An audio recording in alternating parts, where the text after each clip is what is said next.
Hello there. I'm Scotty. You're not. Well, we got through the crap, the excrement. That's done. Now it's time to talk about the good stuff. That's right. The top 10 best movies of 2025. And I got something to block. Hold on. Okay. So, there were some good movies this year. And I guarantee you, my list is going to be like no other list anyone ever does this year. I guarantee you, my movie's going to have movies that people aren't going to put on their lists. That's right. But this is my list, and I watched some different movies than other people did. So, coming at number 10, a movie that I'm pretty sure will be on no one's top 10 list this year, unless they put it on their worst, which I don't think it deserves that, and that's Tron Ares. I know, I'm getting booed. Right? I'm getting booed. Well, wait a minute. I liked it. I'm a fan of this franchise. You know, I like the original. Tron Legacy is my favorite, and then there's this one. And I went with my friend Tim to see this. He thought it was okay. I liked it. I do like it. And everyone thinks that Jared Leto's got the death curse when it comes to movies. But I think it all goes down to he took one role in one movie in 2016 that honestly is not as bad as few people think it is. I'm sorry, it's not. And it's better by far than James Gunn's patchwork of a movie that they tried to justify as a follow-up to that movie to cover their asses because the studio screwed up David Ayer's movie, the Suicide Squad. So they're like, instead of releasing the cut, David Ayer went, no, let's not do that. Even though they appeased the Snyder fans. No, let's not do that. Let's have James Gunn do our patchwork by literally killing off all the other characters, but Harley Quinn, the one that made us money. You know, Boomerang, the best character in the first movie? Pfft, nope. Fuck him. What about Joel Kinnaman's character? Well, he could be in most of the movie, but come off at the end. Pfft, you know? Yeah, no.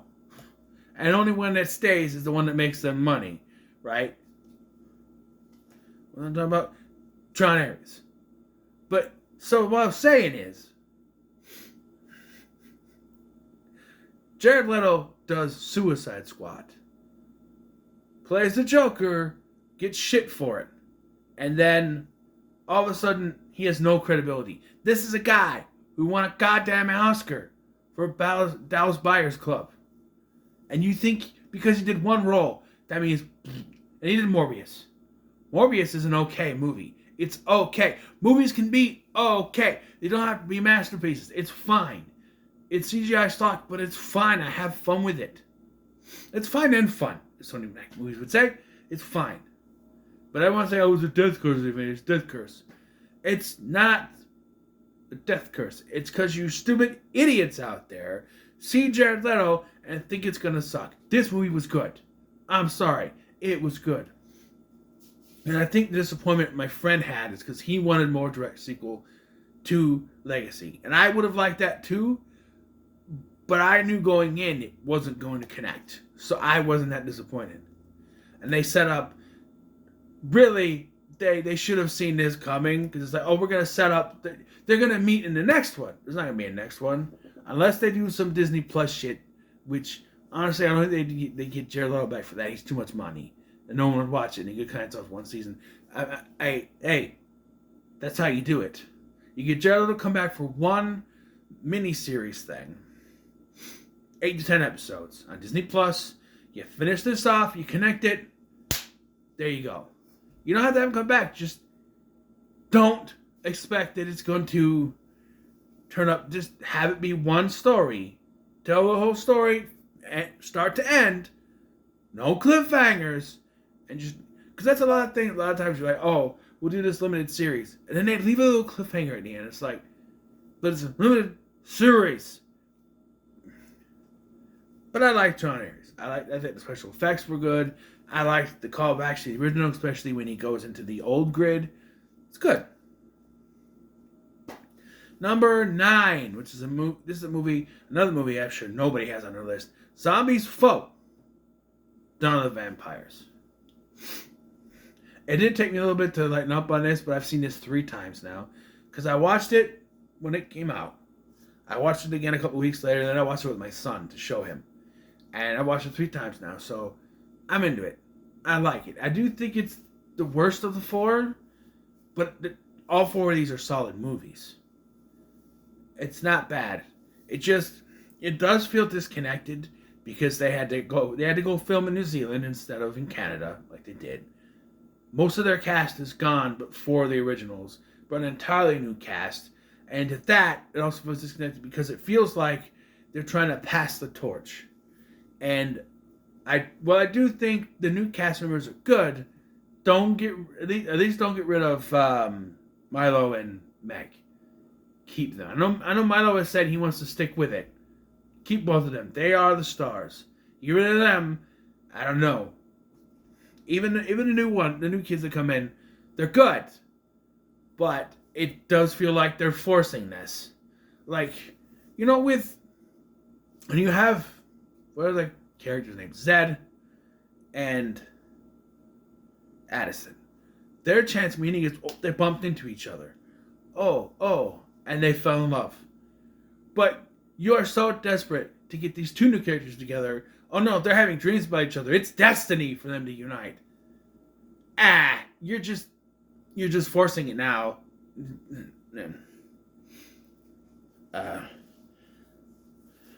Number 8. Lava chicken. Steve's lava chicken, yeah, it's tasty as hell. Ooh, mama seen it, now you're ringing a bell. Minecraft movie. I don't know if this will be on anyone's list too, but I liked it. I actually really liked it. And that's like, there's a lot of movies I didn't see. No Black Phone 2. No. I didn't see. What's on the list? I don't know. Mission Impossible is not on this list. It's high up, but it's not in the top 10. I didn't see him, or I saw a lot of movies, but but I liked it. I thought Jack Black was good. I'm still put off by it being live action, but I liked the way they worked around it. Jason Momoa was good, and I liked it. What else can I say? I liked it, okay?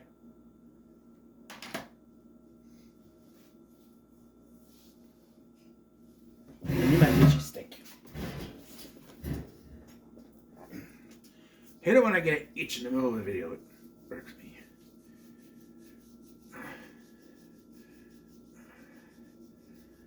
You don't see that.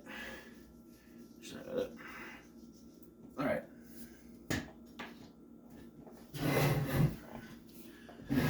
Alright, so number 7. Again, another one that would not be on anyone else's list. Henry Danger, the movie. Admittedly, when I heard what the premise of this movie was, I was a little off. I'm like, wait. Because at this point, I have seen so many movie versions of TV shows.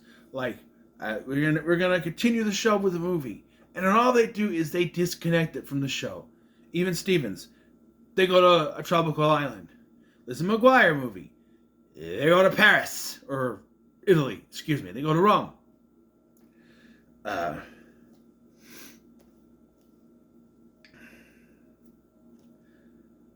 had it.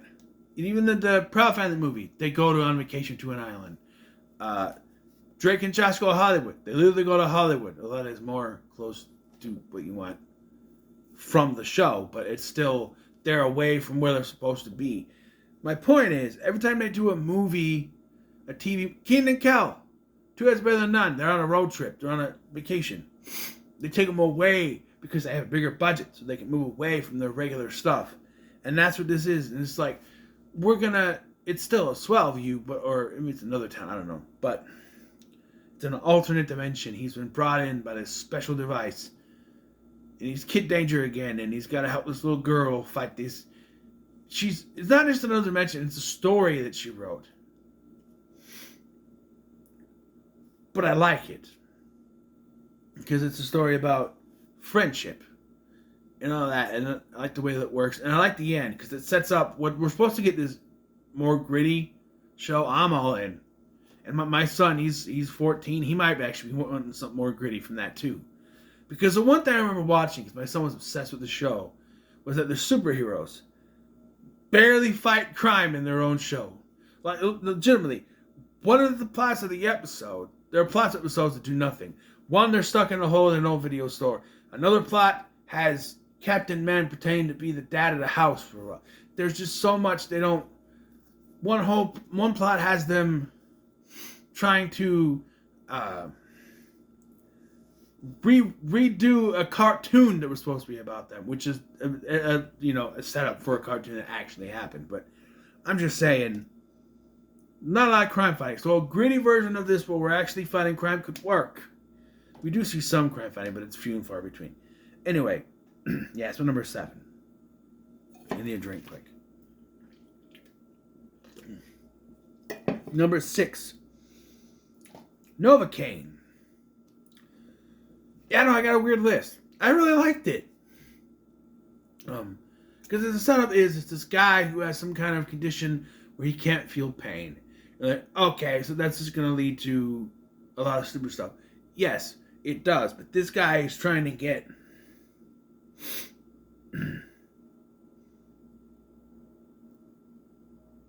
his girlfriend back. And even though his girlfriend is involved, I read the last name wrong. It's like no, focus, it's Midthunder. Why did I? She's involved, but he goes through all this shit with no pain. And the way people react, well, what's the matter with you? Kick him in the nuts or whatever. It's funny. And Jack Quaid just does a really good job with it. And when I watched this, I was just like, this is... Because this was one that I bought just because, like, it could be something I review at some point, whatever. I saw it, the trailer, it looks decent. But then, when I watched it, I was just like, I was blown away. Right? It's really good. Alright. Now, number 5 is one that I need to apologize for, because when they came out with the first one, it's Nobody 2, by the way. When the first one came out, I said, that was good, that's great. Then they announced, oh, we're going to do a sequel. I'm like, not everything needs a sequel. You don't need to do this. You don't need a sequel. Everything needs a sequel. Just leave it. I was wrong. Because I think this is even better than the first one. I don't remember what I said in my review, but I don't know. This was good. This was good. Was it needed? No. But I see how it works. And I actually understand his motives in this. The whole thing about the first one was that he was after his little girl's hair thing or something was missing. And that's what it was. We're here.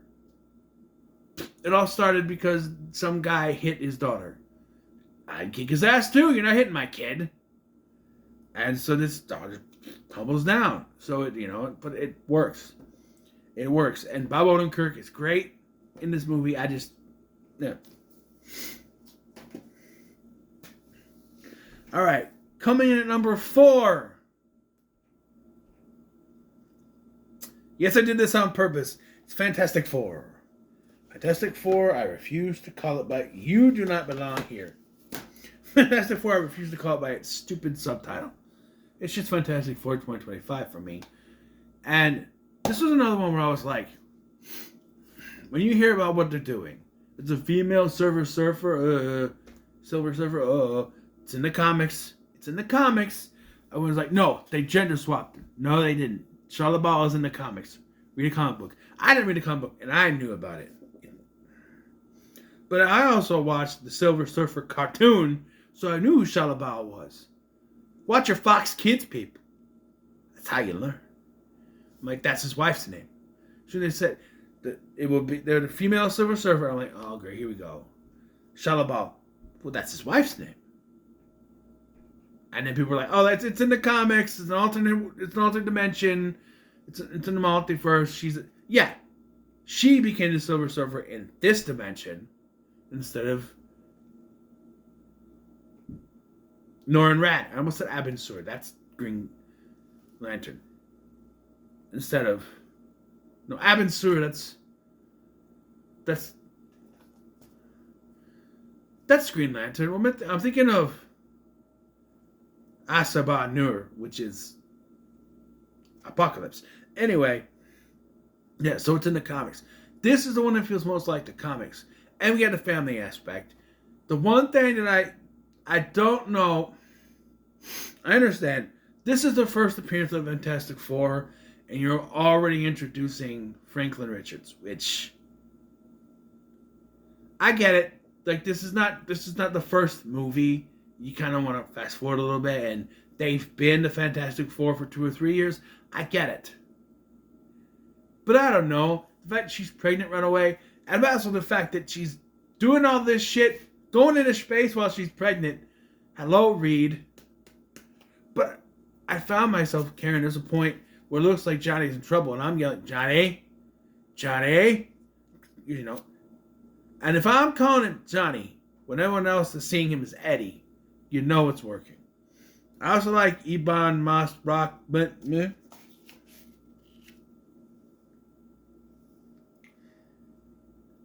Ebon Moss Bachrach. He was good as the Thing. I like that. And I can say without doubt the best performance of Galactus in a live-action Fantastic Four movie in Ralph Ineson. He's got the voice.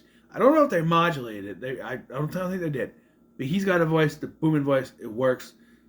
This is what Galactus should be. He's menacing. He'll stop at nothing to kill, but he wants what he wants. He feeds, but see, that's the thing with Galactus. A lot of iterations go like, oh, he just wants to feed, and no, that's not what it is. He's forced to feed. He's forced to feed, and that's why he needs a herald to take him to the places so he can feed. He doesn't want to feed. It's a burden on him. And now he sees Franklin. He can push that hunger to and be free of this and no longer have to do it.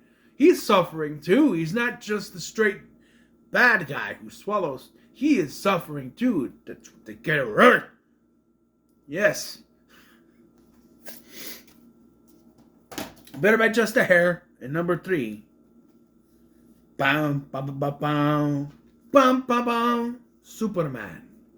If you didn't think this was going to be on the list. And I know I just went off on James Gunn for putting the Band-Aid over Suicide Squad. And he has sort of went down for me. And lately, this is really good. I was surprised. I've seen this twice. I was surprised at how much I liked this. Because when I saw the trailer, and the first thing I saw was Krypto, I went, no. And a lot of people are criticizing this. It's too goofy. It's too silly. That's a comic book. No. Comic books are supposed to be gritty and serious. What comic books are you reading? Yes, there are gritty and serious ones. There are. But, I'm sorry. Do you remember? This is the opposite of what happened when Man of Steel came out and everyone says, oh, it's too serious, too gritty. That's not Superman. This comes out. Oh, it's too goofy. It's not like Superman.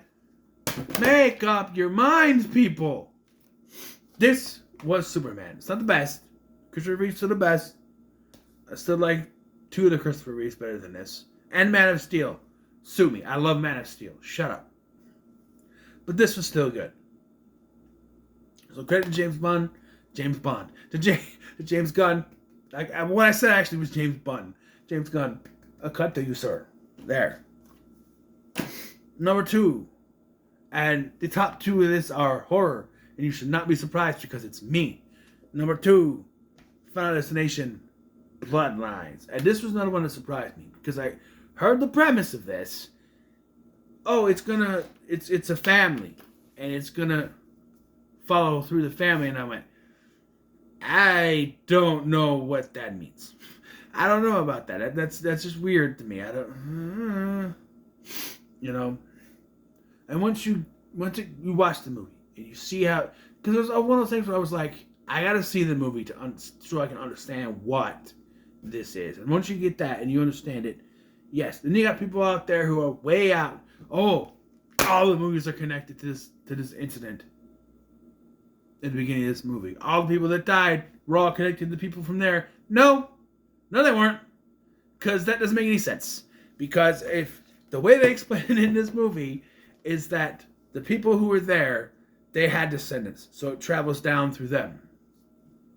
Why would it pick 8 random people? Well, why would it choose to go after people on a plane and then go after those people if they're not connected to this bloodline? You could say there's one person who is connected to the people on that incident that was on that plane, and it chose to go after them, and by doing it, killing everyone else there. And there was somebody on the on-ramp, right, who is connected to this. You could say that, but not every person in this franchise that's been in every movie are connected that way. It doesn't make any sense. Because Kimberly's dad wasn't killed. Her mom was, but still, Alex's parents are safe. Either of them, right?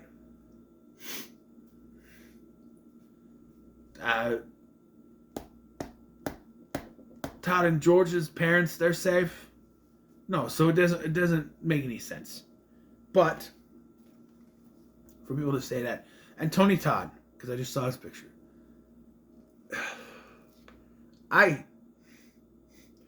Watching that scene, man. I've seen this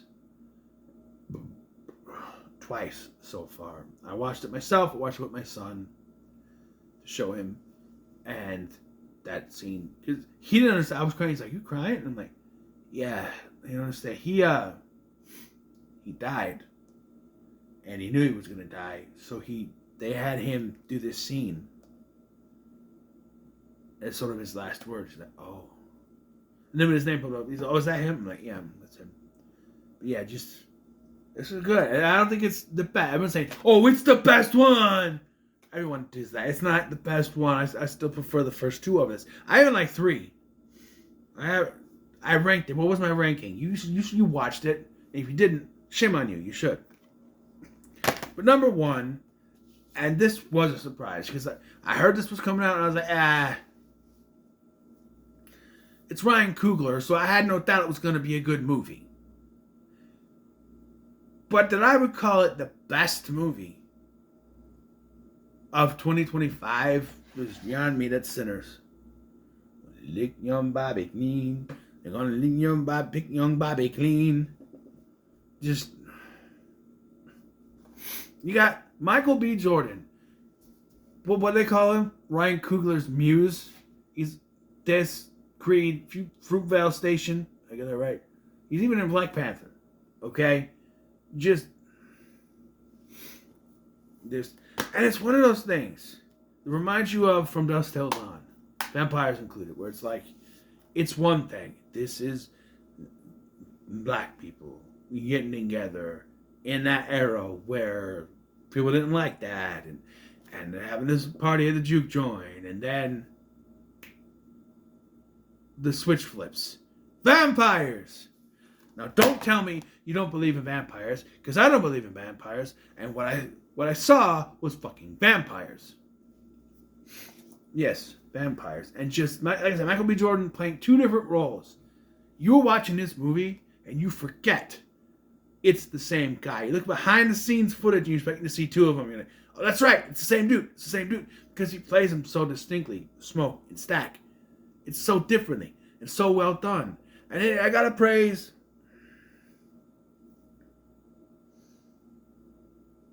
Miles Catton, is that who it is? Who plays, oh, I forgot his name. Looking for him. It's his first role, and he nails it. Haley Steinfeld is great. Yes, you've seen the clip where she says the things, and he's like, yeah. And Jack O'Connell. He's had two different kind of roles this year that I've seen. This and then 28 years later, and that one notwithstanding, this is his best one. For sure. But yeah,